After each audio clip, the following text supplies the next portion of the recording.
अच्छा, मैंने देखा है कि कुछ लोग उनको एलर्जी भी है और खाना खाते हैं गर्म या तीखा खाना तो नाक बहने लगती है। क्या वो एलर्जी का पार्ट है? अगर आपने देखा होगा कि कुछ लेडीज स्पेशली जब वो झाड़ू लगाते हैं या कुछ करते हैं तो बोलते हैं बहुत चीखें आती हैं। कुछ घरों में जैसे हमने देखा है कि सीपेज की समस्या है, सीलन की समस्या है, वहाँ फंगस ग्रो कर जाती हैं। सर, मैंने ये देखा है कि लोग परफ्यूम लगाते हैं फिर भी छींकने लगते हैं, इत्र लगाते हैं या अगरबत्ती का धुआं, तो इसका तो स्पेक्ट्रम बहुत ब्रॉड है फिर तो एलर्जेंस का। तो अब हमें ये भी समझना बहुत ज़रूरी है कि जो एलर्जी होती है वो सिर्फ लिविंग थिंग से होती है। कई लोगों का इसका कहना होता है कि हम सुबह सुबह उठते जैसे हमने फर्श पे पैर रखा हमें छींकें आना शुरू हो गई। आपने बताया कि हाँ ठीक है, पॉलेंस हैं, डस्ट पार्टिकल्स हैं, पॉल्यूशन है, इससे ट्रिगर हो सकता है। क्या खाने की चीज़ें भी हो सकती हैं? यस, सो विटामिन डी बिना टेस्ट के एक्सेसिव लेना ठीक नहीं। और ये जो लोग शहद और गर्म करके और इसमें अदरक डाल करके छौंक करके और उसको पीते हैं, सूंघते हैं, ये कुछ काम करता है कि ऐसे ही है? आप कह रहे थे कमरे की सीलन जो यहाँ दिल्ली एनसीआर में बहुत कॉमन है,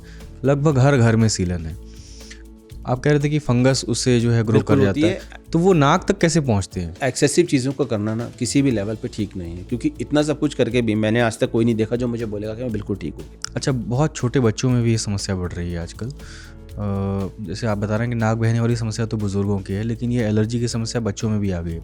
इसका क्या कारण देखते हैं? आपकी शहरी प्रदूषण है या वही? देखिए, एलर्जी जो है वो हमारे को एक विरासत में मिलती है। अच्छा, तो क्या अगर किसी को बहुत दिनों से एलर्जी है, वो अस्थमा की तरफ भी पेशेंट बढ़ सकता है?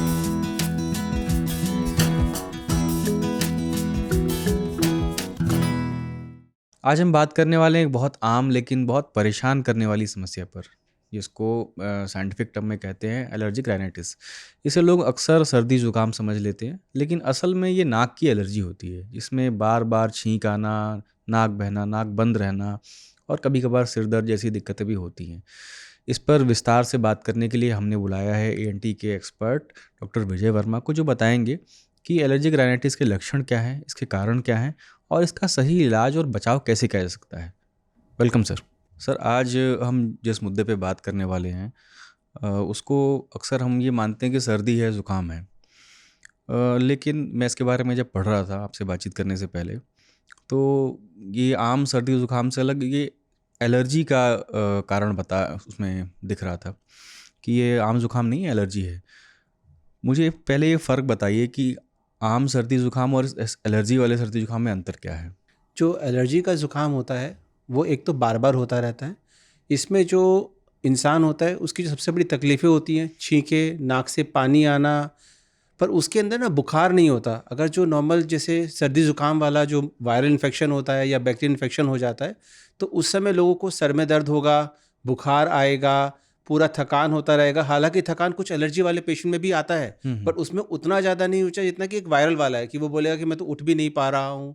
नाक से जो म्यूकस आता है, सो जो वायरल वाला होता है उसके अंदर तो वाटरी आता है, बैक्टीरियल वाले में गाढ़ा म्यूकस आएगा आपके पीला साथ में। वाला। वहीं पे जो एलर्जी वाला पेशेंट है उसको पहले छींके काफ़ी आएंगी, उसके बाद थोड़ा सा पानी जैसा निकलना शुरू हो जाता है। तो ये उनके दोनों के अंदर सिम्टम्स का फ़र्क आता है।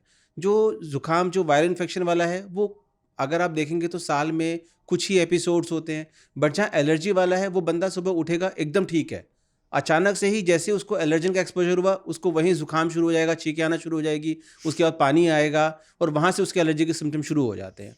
वहीं जो इन्फेक्शन वाला बंदा है उसको पहले थोड़ी थकान होना, थोड़ा फीवरिश होना, उसके बाद में ये सारे के सारे जो सिम्टम्स हैं वो आना शुरू होते हैं। नहीं, तो आप ये कह रहे हैं कि सुबह उठने के बाद भी हो सकता है, और एलर्जन से एक्सपोजर अगर नहीं भी है तब भी हो सकता है क्या? एलर्जी जो होगी वो सिर्फ तभी होगी जब हम किसी एलर्जन के एक्सपोजर में आएंगे। शरीर को ये समझना बहुत ज़रूरी है कि ये एलर्जी जो है ये हमारी बॉडी का एक एक्सजरेटरी रिस्पॉन्स है जो कुछ लोगों के अंदर ही होता है। अच्छा, वो एलर्जेंस में क्या क्या है, क्या क्या चीज़ें आती हैं? जो एलर्जेंस होते हैं, जो सबसे कॉमन होता है वो डस्ट माइट्स होती हैं। डस्ट माइट छोटे छोटे कीड़े होते हैं जो आंखों को नहीं दिखते हैं। ये सबसे ज़्यादा इंडोर जगहों पर ही मिलते हैं, जैसे हमारे कारपेट्स हो गए। अगर आपने देखा होगा कि कुछ लेडीज स्पेशली जब वो झाड़ू लगाते हैं या कुछ करते हैं तो बोलते हैं बहुत चीखें आती हैं। या कोई बंद जगह, जैसे कि हमारे यहाँ पर क्या सिस्टम होता है कि हम अपने जो सामान होते हैं, जैसे कि अगर जो हम कॉमन अपनी प्रैक्टिस में देखते हैं, जो विंटर के कपड़े होते हैं वो हम किसी बॉक्स के अंदर स्टोर कर देते हैं। जब भी कभी मौसम चेंज होता है, जब अब विंटर का मौसम आएगा तो लोग उसको निकालेंगे, तो जब वो उसको निकालते हैं तो सडनली वो जो एक्सपोजर आता है उसके बाद जो छींकें शुरू होती है वो और कुछ नहीं है, वो डस्ट माइट्स हैं जो कि कुछ समय के अंदर ग्रो करना शुरू करती है। हमारे जो बिस्तर हैं, जो मैट्रेसेस हैं, उसके अंदर वो ग्रो करती हैं, क्योंकि वो हमारी स्किन के ऊपर ही फीड करते हैं। अच्छा। हमारे जो स्किन के फ्लेक्स गिरते हैं वही उनका खाना बनता है। तो जब वो मौसम बदलता है, चेंज होता है, तो उनकी कॉन्सेंट्रेशन ही बहुत ज़्यादा चेंज होना शुरू हो जाती है। दूसरी चीज़ें हैं पोलन्स। अब कुछ लोग जैसे बाहर निकलते हैं, पोलन के सीज़न आते हैं, उसके एक्सपोजर लेते हैं, जैसे वो बाहर निकले, जैसे उन्होंने उसको सूंघा, छींकें आना शुरू हो गई, वाटरिंग शुरू हो गई, वहाँ से दिक्कतें शुरू हो गई है। उसके बाद में कुछ घरों में जैसे हमने देखा है कि सीपेज की समस्या है, सीलन की समस्या है, वहाँ फंगस ग्रो कर जाती हैं। अच्छा। फंगस के साथ साथ में भी एलर्जी शुरू हो जाती है। कुछ जो रेयर होते हैं वो खानों के साथ में होता है, खानों के साथ में, लेकिन जो हमने ज़्यादातर देखा है वहाँ पर लोगों को छींके या पानी आने से ज़्यादा पेट के सिम्टम शुरू होते हैं, ब्रीदिंग डिफ़िकल्टी होती है, रैश आना शुरू हो जाते हैं। तो जो खासकर जो हमने देखा है वो सी फूड की तरफ थोड़ा ज़्यादा हमें देखने को मिलता है कि जिनके साथ लोगों का एक्सपोजर मिलता है। सर मैंने ये देखा है कि लोग परफ्यूम लगाते हैं फिर भी छींकने लगते हैं, इत्र लगाते हैं या अगरबत्ती का धुआं, तो ये इसका तो स्पेक्ट्रम बहुत ब्रॉड है फिर तो एलर्जेंस का। तो अब हमें ये भी समझना बहुत ज़रूरी है कि जो एलर्जी होती है वो सिर्फ लिविंग थिंग से होती है। जो चीज़ जिंदा है वही एलर्जी कर सकती है, जिनका प्रोटीन एक्सट्रैक्ट है वही आपको एलर्जी कर सकती है। बाकी ये जो केमिकल्स हैं, स्ट्रॉन्ग स्मेल्स, जो हमारे परफ्यूम्स हो गए, सीमेंट के पार्टिकल्स, जो वुडन फर्नीचर जैसे जहाँ पे लकड़ी की कटाई चलती है वहाँ पे जो वो उड़ता है, वो सब हमारे लिए एक इरिटेंट है। अच्छा। जिसको पहले से ही एलर्जी की दिक्कतें हैं, उनका जैसे ही उसके साथ एक्सपोजर आता है तो वो ट्रिगर का काम कर जाती है और उसको छींकें आने शुरू हो जाती हैं, क्योंकि उनकी पहले ही बॉडी की सेंसिटिविटी है। तो ये समझना बहुत ज़्यादा ज़रूरी है कि जो एलर्जी होती है वो सिर्फ और सिर्फ लिविंग थिंग्स के साथ में होती है। परफ्यूम हो गया हमारा, उसके बाद में स्ट्रॉन्ग स्मेल्स हो गई हमारी, वो सब चीज़ें जो हैं वो सब इरिटेंट्स हैं। तो जिसको एलर्जी है उसको दिक्कत आएगी, बट अगर किसी को एलर्जी नहीं है और वो भी अगर बहुत तेज इन स्मेल्स को लेता है तो उसको भी नाक के अंदर दिक्कतें शुरू हो सकती हैं। क्या बॉडी टेम्परेचर भी इसको अफेक्ट करता है कि जैसे आप सो रहे हैं और रात में बारिश हुई या मौसम बदला और आपका शरीर अचानक से ठंड के एक्सपोजर में आया, या आपने ठंडा पानी पी लिया, या आप डायरेक्ट एसी के मौसम नहीं है लेकिन एसी चला रखा था आपने, क्या ये भी ट्रिगर कर सकता है? यस। तो आपको एक और कंडीशन जिसके बारे में जानना बहुत ज़्यादा ज़रूरी है। पहले हम उसको वेसोमोटर राइनाइटिस कहते थे, आजकल नॉन एलर्जिक राइनाइटिस भी कहते हैं। तो कई लोगों का इसका कहना होता है कि हम सुबह सुबह उठते जैसे हमने फर्श पे पैर रखा हमें छींकें आना शुरू हो गई, या हम आराम से एसी में बैठे हुए थे, हम सब कुछ ठीक चल रहा था, बाहर निकले, धूप में निकले, एकदम से हमें ये छींकें आना शुरू हो गई। ये सब चीज़ें जो होती है, कभी कभी हमारी जो नाक की जो नर्व्स होती हैं वो टेम्परेचर चेंज को सेंसिटिव हो जाती हैं, जिससे स्नीजिंग आ सकती है। जिन लोगों को एलर्जी है उनको भी ये सिम्टम आ सकते हैं, बट जिनको एलर्जी नहीं है ये अलग से एक एंटाइटी भी हो सकती है। तो टेम्परेचर चेंज और ये सब कुछ कभी कभी उसका पार्ट भी हो सकते हैं, बट हाँ जिसको एलर्जी है उसके लिए दोनों कंबाइंड इफेक्ट मिल सकते हैं। और क्या ये नाक की ही बीमारी है या इससे गला और कान भी प्रभावित होते हैं? बिल्कुल हो सकते हैं। आपको ये समझना है कि एलर्जी जो होती है वो हमारे शरीर के अंदर है, हमारे ब्लड सेल्स के अंदर चेंजेस लेके आ रही है, हमारी बॉडी की सेंसिटिविटी है। तो जो स्ट्रक्चर्स हमारे एक्सटर्नल एनवायरनमेंट, जो बाहर की चीज़ों के एक्सपोजर में आते हैं, उनके साथ हम रिएक्ट कर सकते हैं। जैसे हमारी आंखें हैं, जैसे हमारी नाक है, हमारा गला, हमारी चेस्ट, स्किन, जो भी चीज़ें अगर हम हवा में ले रहे हैं तो वो एक्सपोजर, जैसे कई लोग हैं स्नीजिंग के साथ में आंखों में ईचिंग के साथ आते हैं। तो एक और चीज़ जो आपने मेरे से पहले पूछा था वायरल वाले में, वायरल वाले सिम्टम्स में आंखों की ईचिंग के चांसेस कम होते हैं, जो इन्फेक्शन वाली चीज़ें होती हैं। एलर्जी वालों को आंखों में ईचिंग बहुत ज़्यादा कॉमन होती है। तो ये एक बहुत बड़ा डिफरेंशिएटिंग पॉइंट होता है हमारे लिए भी कि जो एलर्जी का पेशेंट है या फिर उसके साथ में आ रहा है। अच्छा, और किसी को मान लीजिए छींक आ रही है, नाक बह रही है उसको, और कैसे पता चलेगा कि उसको एलर्जिक राइनाइटिस है या नॉन एलर्जिक भी है? ये कैसे डायग्नोज होगा? कोई जांच है इसकी? जो देखिए ग्रॉसली जो कुछ टेस्ट होते हैं जो हम करवाते हैं, जिसमें से एक होता है IgE लेवल्स चेक करना, जो कि काफ़ी बार एलर्जी वाले पेशेंट्स के अंदर बढ़ा हुआ रहता है। प्लस जब हम हिस्ट्री लेते हैं, जब लोगों से हम बातचीत करते हैं, हम जब उनसे पता लगाते हैं कि ये तो बार बार होने वाली समस्या है, मौसम चेंज के साथ में एक पैटर्न ले रही है जो हमारी दिक्कतें हैं, तो वो कहीं ना कहीं हमें इशारा करते हैं कि हम एलर्जी से डील कर रहे हैं। उन केसेस के अंदर हम एलर्जी टेस्टिंग करते हैं। सो एलर्जी टेस्टिंग 2 तरीके से की जाती है। एक होता है हम ब्लड से सैंपल लें और उसको टेस्टिंग के लिए भेजें। एक होता है कि हम स्किन पे चेक करें, जिसमें हम अलग अलग एलर्जी करने वाली चीज़ों को ड्रॉप फॉर्म में लगाते हैं, which is a more standard तरीका, गोल्ड स्टैंडर्ड हम उसी को मानते हैं। एक तो उसका फ़ायदा क्या है, आपकी बॉडी ही रिएक्ट कर रही है तो हमें तुरंत पता लग जाता है किस चीज़ से एलर्जी है। हमें 15-20 मिनट्स के अंदर पता लग जाता है कि हमें इस चीज़ के साथ में एलर्जी आ रही है। तो ये एक सबसे बड़ा उसका बेनिफिट है, और हम उसको जितनी बार चाहे उतनी बार रिपीट भी करके देखेंगे, हर बार हमें पॉजिटिव मिलेगा ही मिलेगा। और उसके बेसिस पे हम आगे की ट्रीटमेंट भी शुरू कर सकते हैं एलर्जी के लेके, जो कि हमें एक लॉन्ग टर्म सोल्यूशन दे सकती है। सो ये चीज़ें हैं जो कि हम हमेशा पहले पेशेंट से बात करते हैं। कुछ केसेस में जब हमें लगता है कि अब एलर्जी ने बढ़ के साइनोसाइटिस कर दिया है या नाक में पॉलिप्स आ गए हैं, उस केस के अंदर हम नेजल एंडोस्कोपी करते हैं और साइनसिस का सीटी स्कैन भी करवा के देखते हैं। पॉलिप्स कैसे आते हैं? एलर्जी बढ़ जाती है इसलिए आते हैं पॉलिप्स? जब हम बार बार छींक रहे हैं, बार बार हमें जुकाम चल रहा है, तो टिश्यू की रिएक्शंस आना शुरू हो जाते हैं हम। तो टिश्यू के रिएक्शन से क्या होता है कि हमारी जो अंदर की साइनस की लाइनिंग्स होती हैं उनके अंदर स्वेलिंग आना शुरू हो जाती है, और वही स्वेलिंग जब धीरे धीरे धीरे नाक के रास्ते लटकने लग जाती है तो उसको हम लोग पॉलिप्स कहना शुरू कर देते हैं। अच्छा, मैंने देखा है कि कुछ लोग उनको एलर्जी भी है और खाना खाते हैं गर्म या तीखा खाना तो नाक बहने लगती है, क्या वो एलर्जी का पार्ट है या? वो एलर्जी नहीं है। This is known as gustatory rhinitis या फिर नॉन एलर्जिक राइनाइटिस का एक टाइप। ये हमें ज़्यादातर बुजुर्ग लोगों में मिलता है।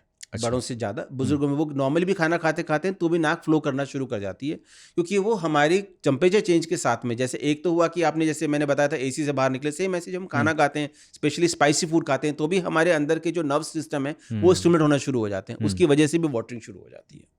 अच्छा, इसके ट्रीटमेंट की आप बात कर रहे थे, बहुत लोग एंटी एलर्जिक दवा लेते हैं लेकिन वो बिल्कुल सिम्टोमेटिक ट्रीटमेंट है, और कुछ मैंने ऐसे भी लोग देखे हैं जो बहुत लंबे समय से एंटी एलर्जिक खा रहे हैं, तो इसका ट्रीटमेंट है क्या?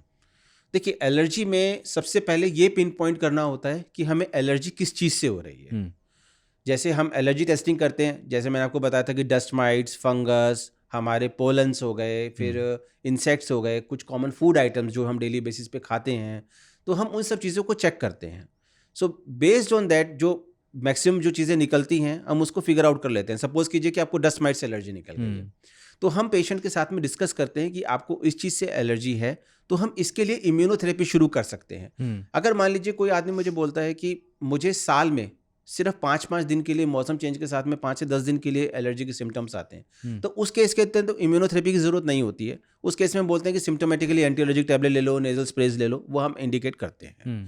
बट अगर किसी को थ्रू आउट द ईयर चल ही रहा है, तो उस केसेस के अंदर हम इम्यूनोथेरेपी सजेस्ट करते हैं, which is a safe alternative. इसके अंदर और कुछ नहीं होता, जिस चीज़ से आपको एलर्जी है उसी का प्रोटीन एक्सट्रैक्ट हम आपके शरीर में देना शुरू कर देते हैं। अच्छा। ताकि धीरे धीरे धीरे धीरे आपका शरीर उसके साथ में एडजस्टमेंट शुरू कर दे, जैसे कोविड में वैक्सीन दी जाए। यस, बिल्कुल, वो वही वाला कंसेप्ट पे चलता है। अच्छा, आप कह रहे हैं नेजल स्प्रे भी लोग यूज़ करते हैं। सर, मैंने एक बहुत बड़ी आबादी को देखा है जिनको एनोस्मिया हो गया बिकॉज ऑफ नेजल स्प्रेज। ये कितने सेफ है नेजल स्प्रे लेना? जो अब नेजल स्प्रेज भी बहुत टाइप के हैं। अब कई लोग मैंने देखा है कि अक्सर क्या होता है, एलर्जी के बाद में थोड़ा सा नाक बंद हो जाता है तो ऑट्रिविन डालना शुरू कर देते हैं। So Otrivin is not a anti allergic spray, वो एक डीकंजेस्टेंट है, नाक को खोलता है, बट उसके अपने साइड इफेक्ट बहुत ज़्यादा है। आप उसको 3 से 5 दिन तक कभी कॉमन कोल्ड में यूज़ कर रहे हैं तो चलो एक बार के लिए मान लिया जाए, बट आप उसको रेगुलर यूज़ करना शुरू कर देंगे तो वो नाक की जो पूरी लाइनिंग्स होती हैं उसको डैमेज करना शुरू कर देते हैं। उनके साथ साथ में हमारे नाक के जो ब्लॉकेजेस हैं वो और ज़्यादा बढ़ना शुरू हो जाते हैं। तो एक तो वो वाली चीज़ होगी जिसको हमें कभी यूज़ नहीं करना चाहिए। फिर कुछ स्प्रेज होते हैं जो कि स्टेरॉयड बेस्ड स्प्रेज होते हैं, उनको अपने आप नहीं, किसी भी डॉक्टर की सलाह के साथ शुरू कीजिए, ठीक है। दे आर वेरी सेफ, उनके साथ में दिक्कतें नहीं आती हैं। यूजुअली जो एनोस्मिया का रीज़न आपने जो पूछा, उसमें हमें जो मैक्सिमम टाइम मिलता है जब हम नेजल एंडोस्कोपी करते हैं तो वहाँ पर पॉलिप्स आ जाते हैं, जो मैंने बताया। तो पॉलिप्स उसी एरिया पे आते हैं जहाँ से हम स्मेल लेते हैं। अच्छा। तो अगर वो उसको ब्लॉक ही कर देंगे तो हमारी जो स्मेल है वो आने कम हो जाएगी। जो ऑल्फैक्टरी एरिया है, ऑल्फैक्टरी एरिया पे वो पॉलिप्स आ जाते हैं तो उनको स्मेल आना कम हो जाती है। अच्छा, तो क्या ये रिवर्सिबल होता है अगर किसी को स्मेल चली गई है? देखिए, अगर पॉलिप से है और अगर हमने सही समय पर डायग्नोस कर लिया है तो काफ़ी सारे लोगों में वो वापस आ जाती है।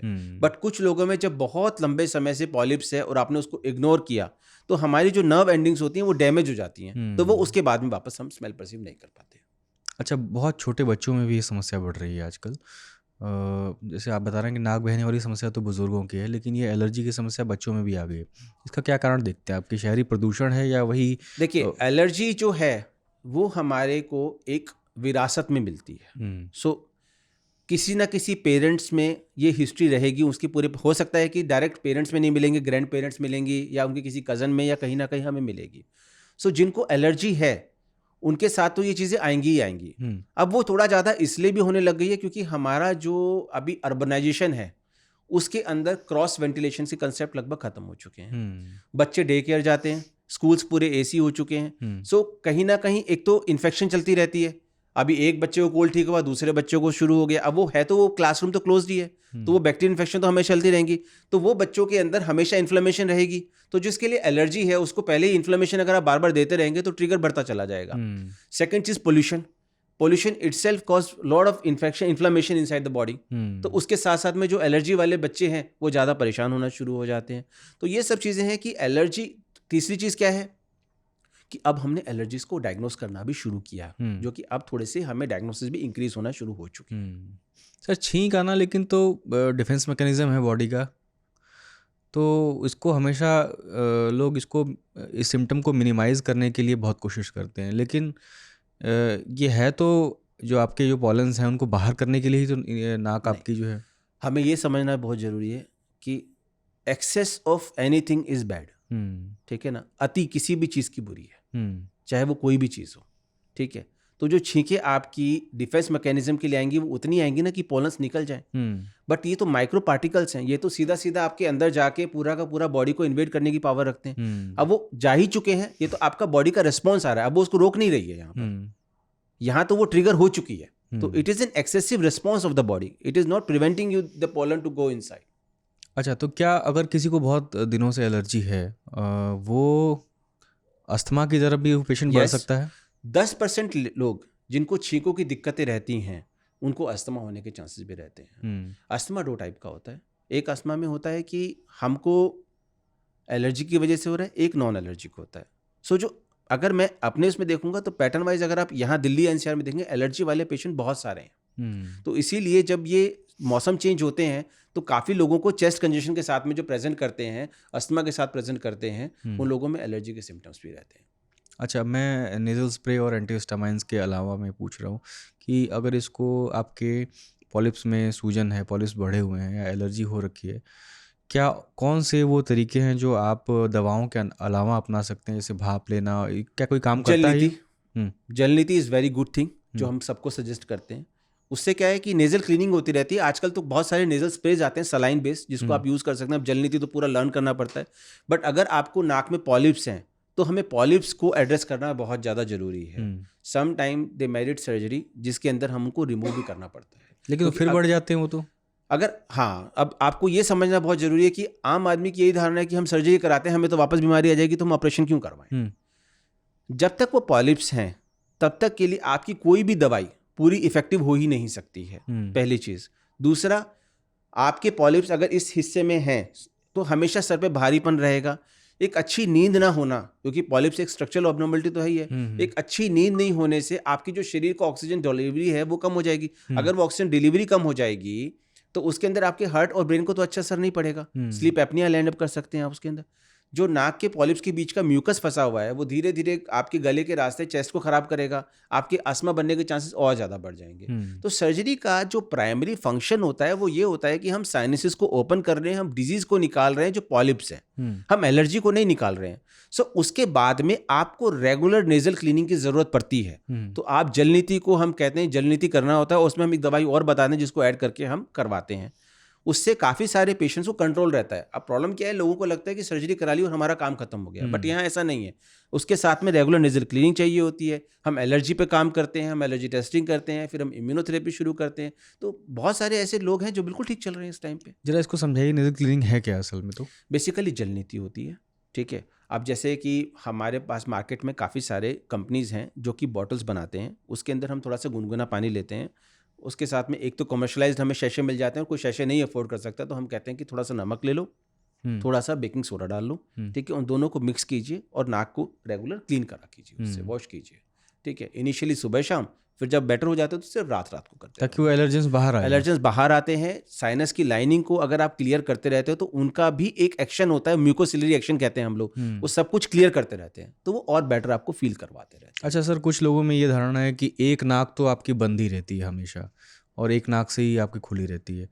क्या ये पॉलिप्स के कारण होता है या एक जनरल वो एक जनरल नेजल साइकिल रहती है, बट उसका मतलब ये नहीं कि आप ये फील ही नहीं करोगे, बिल्कुल ही ब्लॉक हो जाती है। आप एट प्रेजेंट जब देखेंगे तो आप दोनों साइड सांस ले ही रहे होते हैं, बट जो एलर्जी के पेशेंट्स रहते हैं उनके अंदर टेंडेंसी क्या होती है, उनके जो साइड के नेजल मास होते हैं, अगर आप कभी शीशे में अपनी नाक को ऊपर करके देखेंगे तो आप देखेंगे 2 गोले दिखाई देंगे। तो वो गोले फूल जाते हैं जिनके अंदर एलर्जी का, उसको हम इन्फीरियर टर्बुलेंट हाइपरट्रॉफी कहते हैं अपनी भाषा में। तो जब वो फूल जाते हैं तो वो आपको स्पेस नहीं लेने देते। फिर आप जब करवट लेते हो, क्योंकि ब्लड सर्कुलेशन चेंज होता है, तो उसकी वजह से आपको एक साइड खुली लगती है, फिर आप दूसरी साइड लेते हो, फिर वो दूसरी साइड खुली लग जाती है। तो ऑल्टरनेट नेजल ऑब्स्ट्रक्शन आपको फील होना शुरू हो जाता है। मतलब मिथ है ये। मिथ है। और अगर आपको पॉलिप्स हैं तो आपको दोनों साइड में ब्लॉकेज रहता है, या जिस साइड पॉलिप ज़्यादा बड़ा होगा उस साइड आपको ब्लॉकेजेस फील होना शुरू हो जाएंगे। सर हम ट्रीटमेंट पे बात कर रहे थे, मैं आपसे जानना चाह रहा हूँ कि लाइफस्टाइल के कौन से बदलाव हैं जिनसे करके आप इससे बच सकते हैं। एक तो आपने बताया कि अपने एलर्जेंस को आइडेंटिफाई करिए, बहुत इजी रास्ता है वो। और क्या, घर में एयर प्योरीफायर लगवाना और मास्क एयर पहनना का प्यूरीफायर आपको एलर्जन में हेल्प नहीं करेगा बहुत ज़्यादा, हम्म, तो वो आपके पोल्यूटेंट्स के लिए ठीक है। उसमें भी एयर प्यूरीफायर का भी ऐसा है कि आपके रूम के साइज़ के एडिक्वेट होना चाहिए, फिर उसका एयर फ्लो कितना फास्ट है ये हमें चेक करना चाहिए ताकि टोटल एलर्जेंस को निकाल सके। उसके फिल्टर रेगुलरली चेंज होने चाहिए, तो वो सब चीज़ें बहुत ज़्यादा ज़रूरी हैं। सो मेनली एलर्जी के लिए अगर आपको बचना है तो एक हेल्दी लाइफस्टाइल के अंदर है कि आप रेगुलर एक्सरसाइज कीजिए, ठीक है, योगा कीजिए, जो हमारी नेजल ब्रीदिंग एक्सरसाइज होती हैं, दे हेल्प्स अ लॉट, ठीक है। आप रेगुलर अगर एक्सरसाइज करते हैं, रनिंग कर रहे हैं, जॉगिंग कर रहे हैं, कुछ भी कर रहे हैं, तो उसके साथ में है वाटर इनटेक अच्छा रखिए अपना, जंक फूड्स को अवॉइड कीजिए जो ओवरऑल आपके हेल्थ बेनिफिट देना शुरू कर देते हैं। नहीं तो इससे रिलेशन नाक का क्या है? जो हमारे नाक की जितनी भी चीज़ें हैं, आप जब भी कभी एक्सरसाइज करते हो, जो भी कुछ करते हो, आप सांस कहाँ से ले रहे हैं? नाक से ले रहे हैं। जब हम नाक से इसको पूरा का पूरा जब फ्लो करवाते हो तो आपका म्यूकोसिलरी एक्सचेंज जो होता है वो इंप्रूव होता है। जब वो इंप्रूव होता है तो आपकी अपनी इस बैरियर को भी फाइट करने में हेल्प करना शुरू कर देता है। बट येस, एक चीज़ आपको समझना पड़ेगा, जिसको एलर्जी के इश्यूज हैं, जिसको भी, उसको कभी ना कभी सिम्टम्स आते रहेंगे, क्योंकि जब भी वो एलर्जन का एक्सपोजर आएगा, और ये एलर्जेंस ऐसे हैं जो आंखों को दिखते नहीं है, so they are minute. So minute है तो वो जब भी कभी आपकी नोज में जाएंगे तो रिएक्ट करेंगे। तो उस टाइम पे जैसे मान लीजिए कि किसी को आइडेंटिफाई किया हमने, किसी पोलन से एलर्जी है, सो ड्यूरिंग दैट फेज जब वो बाहर जा रहा है तो उस टाइम पे वो अपने N95 मास्क को यूज़ करे। ये समझना बहुत ज़रूरी है कि एलर्जेंस को रोकने के लिए आपको N95 मास्क ही यूज़ करना पड़ेगा। नॉर्मल सर्जिकल मास्क या दूसरे मास्क आपकी हेल्प नहीं करेंगे। क्यों, वो पेनिट्रेट कर जाते हैं? यस, क्योंकि उनकी जो मिनिमम वो लेंथ है या जो उसका डायमीटर है वो बहुत माइक्रोन्स के अंदर होता है। So it is very easy for them to cross. अच्छा सर, अगर फैमिली में किसी को अस्थमा की हिस्ट्री रही है तो क्या चांसेस हैं कि पहले एलर्जी आए और आपको उससे इनिशिएट होकर आप अस्थमा की ओर बढ़ें, जैसे हमने बात की भी? बिल्कुल हो सकता है। अगर आपका जो अस्थमा है उसका जो ट्रिगर है वो है ही एलर्जन, सो वो बिल्कुल उसके साथ में लिंक होता है। अच्छा, किस किस एज में ट्रिगर होता है? जैसे मैं बहुत सारी जो ऐसी डिजीज़ हैं जिसमें बॉडी का इम्यून रिस्पॉन्स शुरू हो जाता है, जैसे सीलिएक डिजीज़ है, आपको किसी एज में भी हो सकता है। कब ट्रिगर हो, किस चीज़ से हो, आपको ये पता नहीं है। सेम एलर्जी का भी है। अच्छा, एलर्जी का कोई भी टाइम फ्रेम है ही नहीं, कोई एज का क्राइटेरिया नहीं है। वो बच्चे में भी आ सकती है, वो अडल्ट में भी आ सकती है, और कभी कभी वो 70 ईयर्स के बाद भी मैंने देखा है लोगों के अंदर आते हुए। नहीं तो मैं ये जानना चाह रहा हूँ कैसे ट्रिगर होती है किसी को? बॉडी का एक रेस्पॉन्स है। अच्छा, ठीक है। सो बॉडी का जो ये रेस्पॉन्स है, कब वो ट्रिगर जोन में जाएगा वो कोई भी नहीं जानता। May be because of the multiple exposure. अब जैसे अगर आपने देखा होगा तो काफ़ी लोग हैं जो कि यहाँ पर इंडिया में रहते हैं, देन वो जॉब के लिए या फिर कहीं out of other India shift हो जाते हैं, तो उन लोगों को वहाँ जाते हुए साथ में ये लगता है कि मैं तो बिल्कुल सिम्टम फ्री हो गया। फिर वो वहाँ कुछ समय के लिए स्टे करते हैं, क्योंकि आपका यहाँ वाला जो एलर्जन है, सपोज कीजिए कि उसको यहाँ के किसी प्लांट के पोलन से एलर्जी थी, वो प्लांट वहाँ पे है ही नहीं, तो वहाँ चला गया तो वहाँ ठीक हो गया। अब वो काफ़ी साल रहा, 10 साल 15 साल, बट वहाँ जाने के बाद में वहाँ का कोई लोकल पोलन है जो उसकी बॉडी ने उसके साथ रिएक्ट करना शुरू कर दिया, तो मेरी 15 साल बाद उसके सिम्टम दोबारा शुरू हो जाए।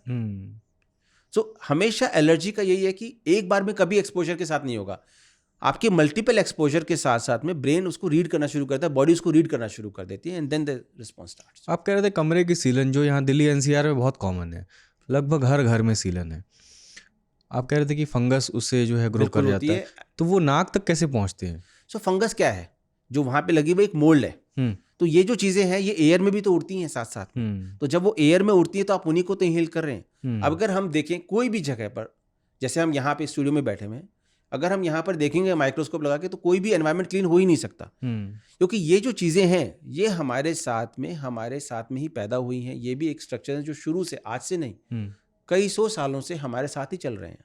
ये हमारी बॉडी के रेस्पॉन्सेज हैं जो कि कुछ लोगों के एक्स्ट्रा हो जाते हैं। दिस इज एन एक्सैजरेटेड रिस्पॉन्स, या इम्यूनिटी से कोई कमी नहीं हो रही है आपकी, ये आपकी बॉडी का रिस्पॉन्स है उस एलर्जन के थ्रू। बट जो ये सीलन वगैरह है, जो ये फंगस वगैरह हैं, इनका डेंजर क्या रहता है, क्योंकि जब हम इनको इनहेल करते हैं, so they tend to cause allergy fungus sinusitis, ये फंगसेस पूरे घुस जाते हैं पूरे इसके अंदर, इवन लंग्स के अंदर जा सकते हैं, तो इसीलिए सीलन का इलाज करना बहुत ज़रूरी है। अच्छा, अब मैं ओटीसी ड्रग्स पे आना चाहूँगा कि सबको पता है छींक आ रही है, एक सिट्रीजिन ले लीजिए या फेक्सोफेनाडिन ले लीजिए, या उसका भी एक और ग्रुप आ गए हैं, बिलास्टिन का ग्रुप है, वो ले लीजिए। और मैंने हमेशा उन लोगों को ये देखा है कि वो पहले सिट्रीजिन लेना शुरू किया, फिर वो असर करना बंद हो गई, बॉडी इम्यून हो गई उसके प्रति, फिर लेवोसिट्रीजिन ले रहे हैं। मैं इसलिए पूछ रहा हूँ ये सवाल क्योंकि आपको जब छींक आ रही है, लगातार आप एलर्जी के शिकार हैं, वो कौन सी स्टेज है जब आपको डॉक्टर को दिखाना चाहिए, और कब जो है आपको ओटीसी ड्रग्स लेनी चाहिए? देखिए, अगर आपको लगता है कि मुझे बार बार ये, मान लो कि जैसे वही बताया वायरल है, आपने इलाज किया, आपने सिट्रीजिन 2-3 दिन खाई, आप ठीक हो गए हैं, परफेक्ट है, आपका काम शुरू हो गया, अब उसके बाद में आप 8-9 महीने के बाद फिर से वही 1-2 दिन के लिए हो गया तो चल जाता है। बट आपको लगता है कि मुझे तो भाई महीने में एवरी ऑल्टरनेट डे मुझे सिट्रीजिन खानी पड़ रही है, ठीक है, उसके बाद में मैं जैसे ही छोड़ता हूँ उसके बाद 10-15 दिन ठीक रहता हूँ, उसके बाद फिर से मेरी दिक्कतें शुरू हो जाती हैं। So these are the patients जिनको डॉक्टर के पास जाना चाहिए, उनको कंसल्ट करना चाहिए, क्योंकि आप जितना ही सिट्रीजिन खा रहे हैं, जितनी भी एंटी एलर्जीज खा रहे हैं, अब सिट्रीजिन है उसको काफ़ी लोगों को उसका साइड इफेक्ट होता है, बहुत ज़्यादा नींद आती है, ठीक है, आपका पूरा दिन थकान में चला गया। उनका एक साइड इफेक्ट होता है ड्राइनेस, ठीक है, पूरा गला सूख रहा है, पूरा वो सब चीज़ें चल रही हैं, वो उसका दूसरा साइड इफेक्ट हो गया। एंड सेम अगर आप सेम एंटी एलर्जिक बार बार लेते रहेंगे तो उसका जो इफेक्ट है वो धीरे धीरे कम होना शुरू हो जाएगा।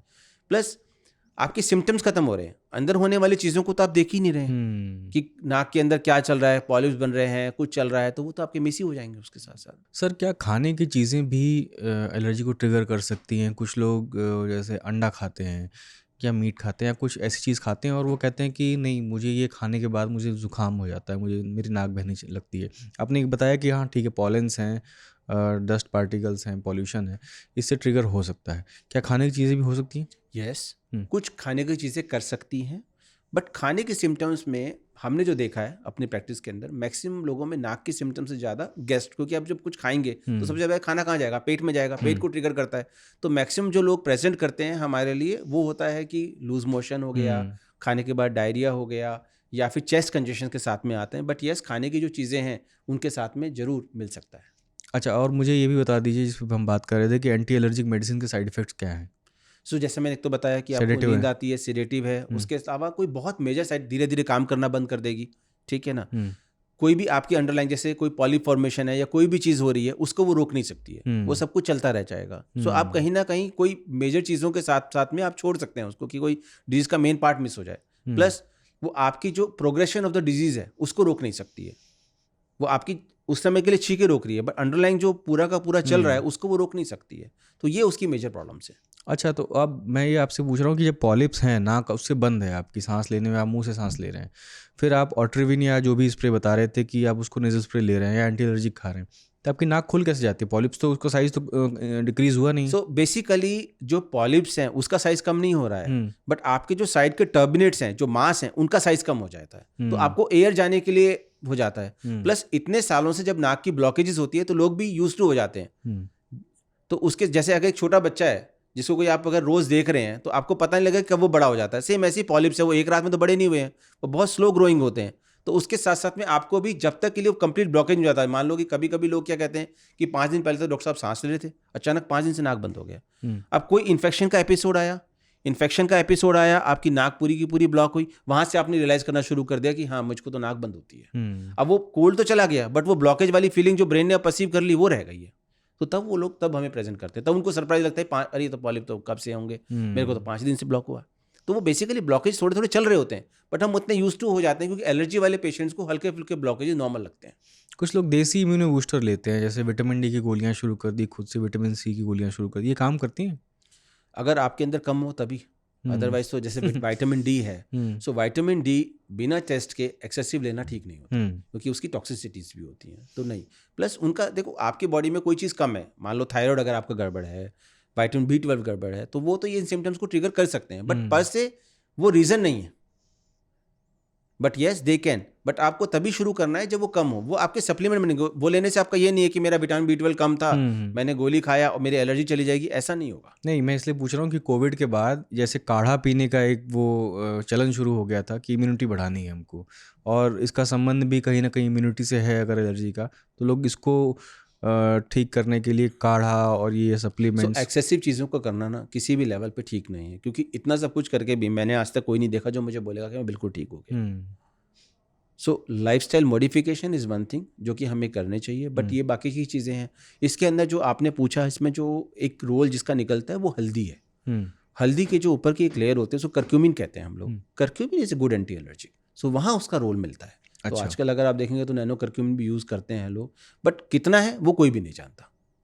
सो इसीलिए जो साइंटिफिक तरीका तो यही है कि आपको अगर एलर्जी के सिम्टम हैं, डॉक्टर से मिलिए, एलर्जी टेस्टिंग कराइए, फिगर आउट करें किस चीज़ से एलर्जी है, फिर बेस्ड ऑन सिम्टम्स हम उसकी इम्यूनोथेरेपी शुरू करें या कुछ और मेडिकल मैनेजमेंट करें, वो उसके हिसाब से चला जाए। और ये जो लोग शहद और गर्म करके और इसमें अदरक डाल करके छौंक करके और उसको पीते हैं, सूंघते हैं, ये कुछ काम करता है कि ऐसे ही है? देखो वो बेसिकली क्या है, आपको खांसी हो रही है बहुत ज़्यादा सपोज कीजिए, so they act as a counter irritant.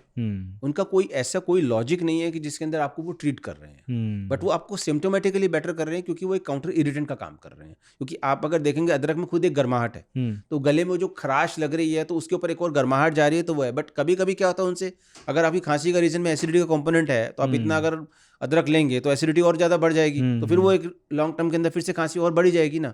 तो उससे अच्छा उसमें कोई बहुत ज़्यादा वो नहीं है। हाँ, बहुत रिफ्लक्स जिनको होता है उनको भी खांसी हो जाती है कभी कभी। और ये एंटीहिस्टामाइंस काम कैसे करती हैं सर बॉडी में? बेसिकली हम सब जो एलर्जी है उसके अंदर जो लास्ट जो चीज़ निकलती है दैट इज हिस्टामाइन, जिससे ट्रिगर होती है हमारे सारे इन्फ्लेमेशन। सो ये अगर जो एंटी एलर्जिक्स हैं वो जाके उसी हिस्टामाइन को बाइंड कर देते हैं ताकि वो रिलीज ही नहीं कर पाए। तो जब अपनी इन्फ्लेमेशन के सेल्स रिलीज ही नहीं कर पाता तो आपको रिएक्शन ही नहीं आ पाता, और इसीलिए सिम्टोमेटिक ट्रीटमेंट है। और कॉस्ट उसने उसके बीच से कुछ नहीं किया, उसने वो एंड फेज को जाके उसको रोकने की कोशिश की। थैंक यू सर, मुझे लगता है कि हमने सारे सवाल टच किए एलर्जी से जुड़े हुए। अंत में आप कुछ अगर जोड़ना चाहें, कुछ कहना चाहें एलर्जी के मरीजों के लिए तो? सो मैं सबको यही कहूँगा कि एलर्जी एक ऐसी बीमारी है जिसके अंदर हमें लॉन्ग टर्म सोल्यूशन अवेलेबल हैं। हम क्या दिक्कत करते हैं, क्या गलतियां करते हैं कि हम जाते हैं, हमें लगता है कि सिट्रिजिन के सिवा इसकी कोई ट्रीटमेंट है ही नहीं, या कोई भी एलर्जी की गोली खाए बिना उसकी कोई ट्रीटमेंट नहीं। ऐसा नहीं है। अगर आपको बार बार सिम्टम्स आ रहे हैं तो अपने ENT वाले को मिलिए, एलर्जी टेस्टिंग के बारे में बात कीजिए और इम्यूनोथेरेपीज़ के बारे में बात कीजिए, जो कि आपको एक लॉन्ग टर्म सोल्यूशन दे सकता है। थैंक यू सर आने के लिए, शुक्रिया। तो दोस्तों, डॉक्टर विजय वर्मा ने आसान भाषा में बताया कि एलर्जिक राइनाइटिस कोई साधारण जुकाम नहीं है, बल्कि एक नाक की एलर्जी है। इसे पहचानना और समय पर इलाज करना ज़रूरी है।